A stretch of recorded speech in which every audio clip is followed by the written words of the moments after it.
Lilibing na po bukas ang babaeng natagpuang patay nitong Lunes sa isang motel sa Maynila. Nasa kustodiyan naman ng DSWD ang dalawang batang anak ng biktima na gusto sanang ampunin ang mag-asawang tinirhan daw nila.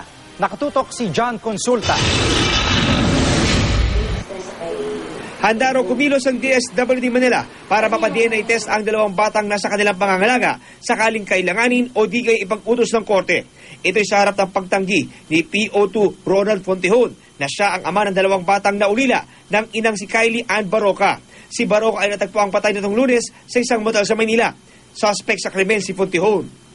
They have to submit for DNA testing. Kung talagang hihilingin ng korte, mahalaga yun. Kasi unang-una, it will put veracity on the case dun sa kasong isinampa. Kanina, formal nang hiniling ng matandang mag-asawa na tinirhanan na paslang na si Baroca ang pagkukup sa naiwang dalawang anak dahil tinuring daw nilang kaanak ang mga bata. Napamahal na sa amin yung bata. Basta mapaigi lang, wag lang paghiwalayin. I-determine natin yung parenting capability.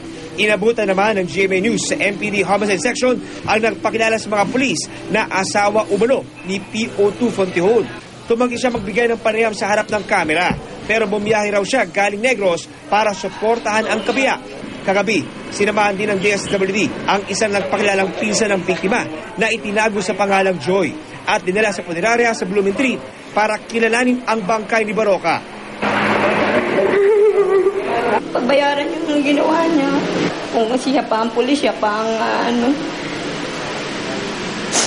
gagawa ng hindi maganda. Inaasikaso na rin ng DSWD ang libing ni Baroca bukas ng hapon.